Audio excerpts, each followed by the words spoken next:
अस्सलाम वालेकुम। आज हम यूनिट 12 के एक important topic human nervous system को एक्सप्लेन करेंगे। ह्यूमन नर्वस सिस्टम के बेसिकली दो मेजर कंपोनेंट्स हैं, सेंट्रल नर्वस सिस्टम और peripheral nervous system. Central nervous system में ब्रेन और स्पाइनल कार्ड शामिल है और पेरिफेरल नर्वस सिस्टम्स में वो तमाम नर्व्स शामिल हैं जो हमारे ब्रेन और स्पाइनल कार्ड से निकलते हैं। तो इसके अलावा ये जो हमारा नर्वस सिस्टम होता है इसमें बिलियंस की तादाद में न्यूरॉन्स होते हैं। Neurons are the basic structural and functional unit of nervous system. तो ये जो न्यूरॉन्स होते हैं इनको नर्व सेल्स भी कहते हैं। हर न्यूरॉन के तीन पार्ट्स होते हैं, सेल बॉडी, डेंड्राइट्स और एक्सॉन। अभी मैं डायग्राम की मदद से आपको समझाऊंगा। सेल बॉडी, ये जो आपको स्ट्रक्चर नजर आ रहा है ये एक टिपिकल न्यूरॉन की स्ट्रक्चर है। इसमें ये जो पार्ट आप लोगों को नजर आ रहा है इसको हम सेल बॉडी कहते हैं। सेल बॉडी ये एक सेल होता है और ये इसका सेल मेम्ब्रेन होता है। सेल मेम्ब्रेन के अंदर यानी सेल के अंदर जिसके गिर्द सेल मेम्ब्रेन होता है, न्यूक्लियस होता है, साइटोप्लाज्म होता है और सेल ऑर्गेनेलीज होते हैं। यानी इस सेल बॉडी के अंदर mitochondria, Golgi bodies, endoplasmic reticulum, ribosomes भी होते हैं। जिस तरह हमें पता है कि हम सेल्स के अंदर मुख्तलिफ किस्म के सेल ऑर्गेनेलीज होते हैं, बिल्कुल इसी तरह हमारे जो न्यूरॉन्स होते हैं उनके सेल बॉडीज के अंदर भी मुख्तलिफ किस्म के सेल ऑर्गेनेलीज होते हैं। तो इस पार्ट को हम सेल बॉडी कहते हैं। दूसरा जो अहम पार्ट होता है हर न्यूरॉन का उसको हम डेंड्राइट्स कहते हैं। ये जो थ्रेड लाइक स्ट्रक्चर्स यहाँ से निकले हुए होते हैं, इन थ्रेड लाइक स्ट्रक्चर्स को हम डेंड्राइट्स कहते हैं। तो कुछ न्यूरॉन्स में इसकी तादाद एक होती है और कुछ न्यूरॉन्स में इनकी तादाद एक से ज़्यादा होती है। आगे हम इसको डिस्कस करेंगे।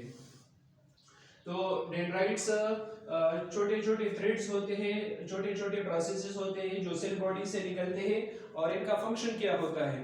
इनका फंक्शन ये होता है कि ये सेल बॉडीज की तरफ नर्व इंपल्सेस को ले आते हैं। अब स्टूडेंट्स, नर्व इंपल्सेस किसे कहते हैं? नर्व इंपल्सेस इलेक्ट्रोकेमिकल चेंजेस के ऐसे वेव्स होते हैं जो हमारे नर्वस सिस्टम के अंदर ट्रेवल करते हैं, हमारे बॉडी के मुख्तलिफ पार्ट से ट्रेवल करते हैं हमारे सेंट्रल नर्वस सिस्टम की तरफ और हमारे सेंट्रल नर्वस सिस्टम से ट्रेवल करते हैं हमारे मुख्तलिफ बॉडी पार्ट्स की तरफ। तो नर्व इंपल्सेस वो मैसेजेस होते हैं जो हमारे दिमाग से हमारे बॉडी पार्ट्स की तरफ ट्रेवल करते हैं या हमारे बॉडी पार्ट से ट्रेवल करते हैं हमारे ब्रेन और स्पाइनल कार्ड की तरफ। तो इन डेंड्राइट्स का ये काम होता है कि ये मैसेजेस को कलेक्ट करके सेल बॉडीज को सेंड करते हैं। नेक्स्ट जो पार्ट है उसको हम एक्सॉन कहते हैं। ये जो पार्ट है ये थ्रेड लाइक स्ट्रक्चर्स, इसको हम एक्सॉन कहते हैं।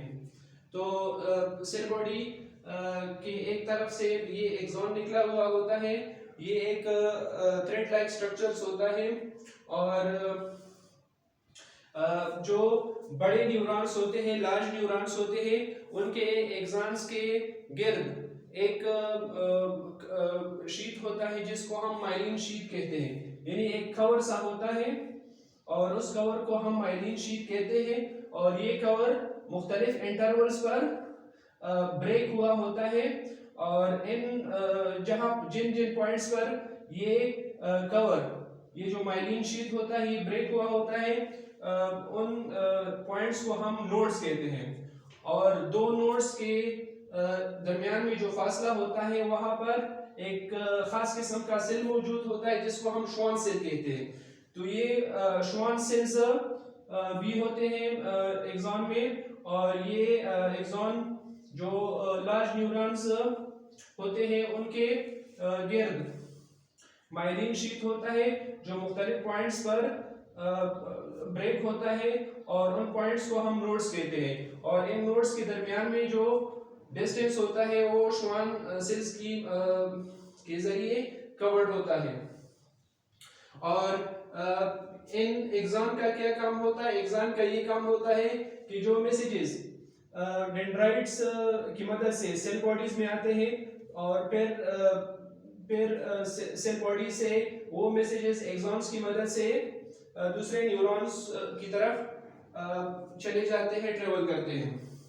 और इसी तरह ये नर्व इंपल्स एक न्यूरॉन से दूसरे न्यूरॉन में ट्रांसफर होता है और ये हमारे स्पाइनल कार्ड की तरफ या हमारे ब्रेन की तरफ पहुंच जाता है।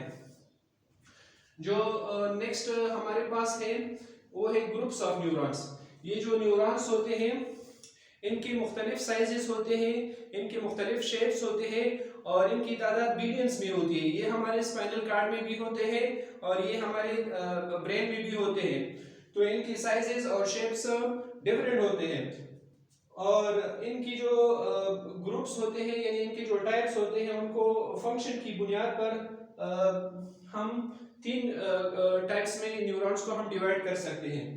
यानी काम की बुनियाद पर हम न्यूरॉन्स को 3 ग्रुप्स में डिवाइड कर सकते हैं।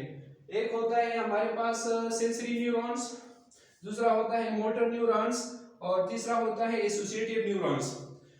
सेंसरी न्यूरॉन्स वो न्यूरॉन्स होते हैं जो सेंस ऑर्गन से मैसेजेस को ले जाते हैं सेंट्रल नर्वस सिस्टम की तरफ। यानी जो हमारे सेंस ऑर्गन्स होते हैं, हमारे आईज होते हैं या हमारे ईयर्स होते हैं या हमारा नोज होता है, तो यहाँ से ये मैसेजेस को ट्रांसफर करते हैं सेंट्रल नर्वस सिस्टम की तरफ, स्पाइनल कार्ड की तरफ और ब्रेन की तरफ। तो सेंसरी न्यूरॉन्स मैसेजेस को ट्रांसफर करते हैं सेंस ऑर्गन से सेंट्रल नर्वस सिस्टम की तरफ।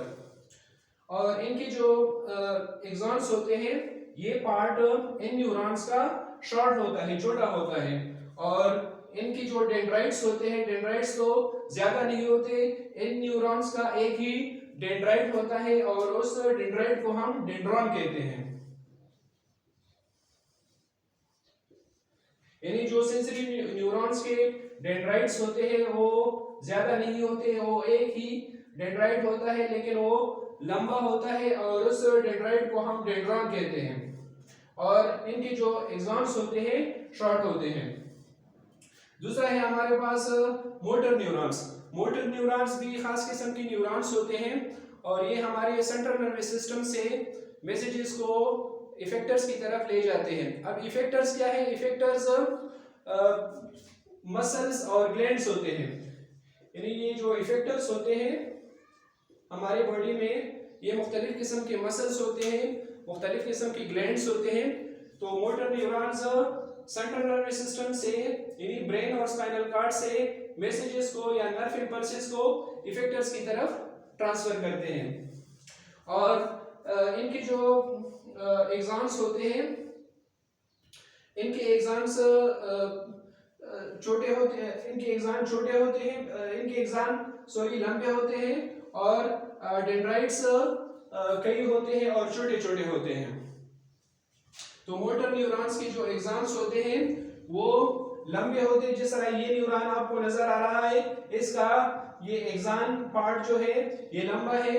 तो बिल्कुल इसी तरह मोटर न्यूरॉन्स के जो एक्सॉन्स होते हैं वो लॉन्ग होते हैं और इनके डेंड्राइट्स यानी कई तादाद में होते हैं। जिस तरह इस न्यूरॉन के कई डेंड्राइट्स हैं, ये थ्रेड लाइक स्ट्रक्चर्स हैं, तो बिल्कुल इसी तरह मोटर न्यूरॉन्स के डेंड्राइट्स कई तादाद में होते हैं। नेक्स्ट जो हमारे पास है वो है एसोसिएटिव न्यूरॉन्स। एसोसिएटिव न्यूरॉन्स वो न्यूरॉन्स होते हैं जो कि हमारे स्पाइनल कार्ड में या हमारे ब्रेन में सेंसरी न्यूरॉन्स और मोटर न्यूरॉन्स को आपस में कनेक्ट करते हैं, एक ब्रिज का काम करते हैं। तो एसोसिएटिव न्यूरॉन्स हमारे ब्रेन और स्पाइनल कार्ड को बनाते हैं। और एसोसिएटिव न्यूरॉन का क्या फंक्शन होता है? ये सेंसरी न्यूरॉन्स और मोटर न्यूरॉन्स के दरमियान में होते हैं। सेंसरी न्यूरॉन्स और मोटर न्यूरॉन्स को आपस में लिंक करते हैं और ये हमारे ब्रेन और स्पाइनल कार्ड को बनाते हैं। और इनके जो एक्सॉन्स और डेंड्राइट्स होते हैं उनकी साइज किस तरह होती है? इनकी जो एक्सॉन्स होते हैं वो छोटे होते हैं और इनके डेंड्राइट्स भी छोटे होते हैं, यानी इनके एक्सॉन्स और डेंड्राइट्स का साइज जो होता है वो कम होता है। आई होप स्टूडेंट्स आप ये टॉपिक अच्छी तरह समझ गए होंगे। Thank you so much.